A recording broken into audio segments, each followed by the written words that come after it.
14వ అధ్యాయము 3వ హిమాలయ యాత్ర ఋషి పరంపర బీజారోపణము. గురుదేవులకు అభివందనం చేసి వారి ఆశీర్వాదం స్వీకరించిన అనంతరం మధుర వదిలి హరిద్వార్లో ఉండమని ఆయన ఆదేశించారు. భగవంతుడు అశరీరుడు. తాను చేయవలసిన ముఖ్యమైన పనులు ఋషుల ద్వారా చేయిస్తాడు. మహర్షులు స్వయంగా తపస్సు చేసి ఆ శక్తులను సత్పురుషులకు ఇస్తారు. ఆ మహర్షుల కార్యక్రమాలన్నీ నీవు ఇప్పుడు చేపట్టాలి.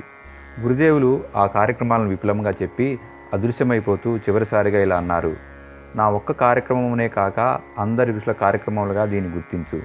నేను కూడా వీడ్కోలు తీసుకుంటూ నమస్కరిస్తూ ఇలా అన్నాను: నాకు తమరే అన్ని దేవతలు, ఋషుల ప్రతినిధులు. మీ ఆజ్ఞను ఈ శరీరం ఉండగా జవదాటను. మధురలోని కార్యక్రమాలన్నీ ఒక తీరికి వచ్చాక హిమాలయాలకి రావలసిందిగా 3వసారి పిలుపు వచ్చింది. ఈసారి కార్యభారం చాలా ఎక్కువ అవడం వలన సాఫల్యంతో పాటు అలసట కూడా కలిగింది. ఈ పరిస్థితుల్లో శక్తివంతుడి కమ్మని వచ్చిన ఈ ఆహ్వానం నాకు చాలా ఉత్సాహం కలుగు చేసింది. నిర్ధారించిన రోజు ప్రయాణం అయ్యాను. వాతావరణం కూడా సరిగ్గా ఉన్నప్పుడే పిలవడం వలన ఈసారి చలి బాధ, ఒంటరితనం బాధించలేదు. ఇదివరకు చూసిన దారే కనుక ఏ విధమైన కష్టపడకుండా గోముఖం చేరుకున్నాను. గోముఖం వద్ద నుండి ఇదివరకు లాగానే ఛాయాపురుషుడు అతి సునాయాసంగా నన్ను నందనవనం చేర్చాడు. గురుదేవులకు అభినందన చేసి వారి ఆశీర్వాదం స్వీకరించిన అనంతరం మధుర వదిలి హరిద్వార్లో ఉండమని ఆయన ఆదేశించారు. అక్కడ ఉండి ఋషి పరంపరను పునరుజ్జీవింపచేయాలి. గుర్తుందా? నీవు మొదటిసారి వచ్చినప్పుడు దర్శనం చేసుకున్న ఋషులకు వాగ్దానం చేశావు. దాని కొరకే ఈసారి పిలుపు. భగవంతుడు అశరీరుడు. తాను చేయవలసిన ముఖ్యమైన పనులు ఋషుల ద్వారానే చేయిస్తాడు. మహర్షులు స్వయంగా తపస్సు చేసి ఆ శక్తులను సత్పురుషులకు ఇస్తారు. నిర్మాణాత్మక కార్యాలను చేయమని విశ్వామిత్రుడు రాముడిని యజ్ఞరక్షణార్థం పిలిపించుకొని వెళ్ళి అక్కడ బల అతిబల అనే బాణాలను ప్రసాదించాడు. వాటి ద్వారా అసుర సంహారము, రామరాజ్య స్థాపన చేయించాడు. కృష్ణుడు సాందీపుడు అనే ఋషి వద్ద అనేక విద్యలను నేర్చుకున్నాడు. పురాణాల్లో అనేక సార్లు ఋషులు మహాపురుషులకు తమ శక్తిని ఇచ్చి అనేక సమాజ నిర్మాణ కార్యక్రమాలను నిర్వహింపజేసిన సంఘటనలు కనిపిస్తాయి. వారు ఎల్లప్పుడూ తపస్సు చేసుకుంటూ క్రొత్త సాధనా విధానాలు అభివృద్ధి చేసి వాటిని పరీక్షిస్తూ ఉంటారు.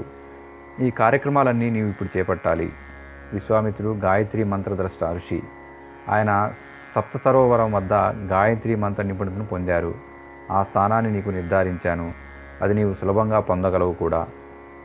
దానికి శాంతికుంజ్ గాయత్రి తీర్థమని పేరు పెట్టి పూర్వపు ఋషుల స్థూల శరీరం ద్వారా చెప్పిన కార్యాలన్నింటినీ తిరిగి బీజ రూపంలో నువ్వు ప్రారంభించాలి.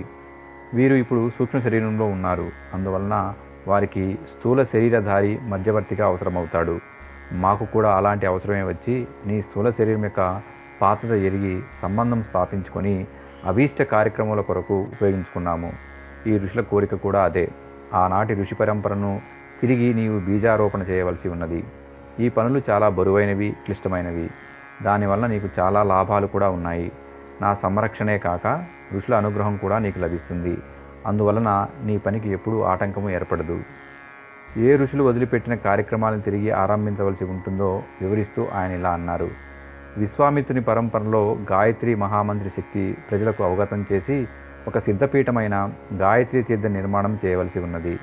వ్యాసుని పరంపరలో ప్రజ్ఞాపురాణం 18 ఖండాలుగా రాయవలసి ఉన్నది.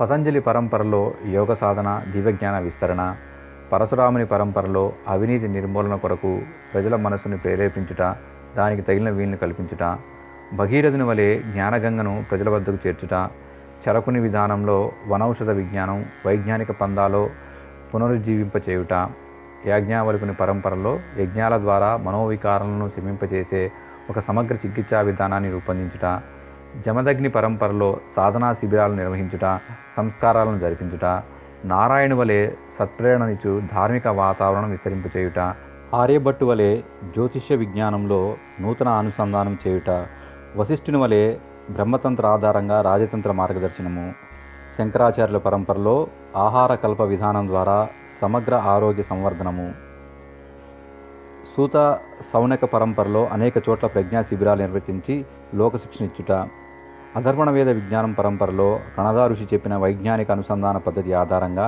బ్రహ్మవర్చస్సు సంస్థ నిర్మించాలి.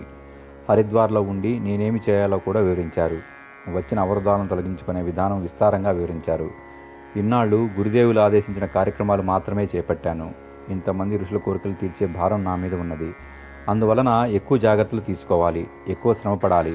అదే కాక 4వసారి హిమాలయాలకు వచ్చినప్పుడు స్థూల శరీరంతో కాక సూక్ష్మ శరీరాన్ని ఉపయోగించుకోవాల్సి వస్తుందని సూచనప్రాయంగా చెప్పారు గురుదేవులు. అంతేకాక గురుదేవులు చేయవలసిన కార్యము మధురలో చేసిన కార్యం కంటే చాలా క్లిష్టమైనది. అందువలనే అనేక ఒడిదుడుకులు వస్తాయి, అసుర ఆక్రమణలు కూడా ఎదుర్కోవాల్సి వస్తుందని నాకు వివరంగా చెప్పారు. సమయం తక్కువగా ఉండటం వలన గురుదేవులు నా యాత్రా కాలాన్ని సంవత్సరం కాకుండా 6 నెలలు మాత్రమేనని నిర్దేశించారు. ఎక్కడ ఏ విధంగా ఉన్నా దినచర్య ఏ విధంగా ఉండాలో విపులంగా చెప్పి అదృశ్యమైపోతూ చివరిసారిగా ఇలా అన్నారు: నా ఒక్క కార్యక్రమమునే కాక అందరి ఋషుల కార్యక్రమములుగా దీన్ని గుర్తించు. నేను కూడా వీడ్కోలు తీసుకుంటూ నమస్కరిస్తూ ఇలా అన్నాను: నాకు తమరే అన్ని దేవతలు, ఋషుల ప్రతినిధులు. మీ ఆజ్ఞను ఈ శరీరం ఉండగా జవతాటను. గురుదేవుల ఛాయాపురుషుడు నన్ను తిరిగి గోముఖం వద్దకు చేర్చాడు. అక్కడి నుండి కాలినడకన నా కొరకు నిర్ధారింపబడిన స్థానానికి వెళ్ళినాను. అక్కడి నుండి నేను ఎన్ని చోట్లకు వెళ్ళానో, ఎవరి వద్ద సాధనలు చేసినానో అవి ఇప్పుడు నేను వివరంగా చెప్పటం లేదు. వారందరూ హిమాలయాల్లో గుహల్లో నివసించిన వారే. వారి శరీరాలు సమాప్తమైపోయినవి, అంటే అశరీరులు. తిరిగి వెళ్ళిపోతున్నప్పుడు హరిద్వార్ వద్ద ఋషుల తపోభూమి అయిన ఏ స్థానము గురువుగారు నిర్ధారించారో అచ్చట ఆగాను. అదంతా ఖాళీ ప్రదేశంగా ఉండి అమ్మకానికి సిద్ధంగా ఉన్నది. భూస్వాములతో చర్చించి ఆ స్థలాన్ని కొన్నాను. భూమి కొన్నాక భవన నిర్మాణం గురించి చాలామందితో చర్చించాను. త్వరగా ఒక నిర్ణయానికి రాలేకపోయాను. ఎందుకంటే వారికి నా భవన నిర్మాణ ప్రయోజనాలను ఎంతగా చర్చించినా విపులంగా చెప్పలేకపోయాను. కాబట్టి అన్ని నిర్ణయాలు నేనే స్వయంగా తీసుకున్నాను.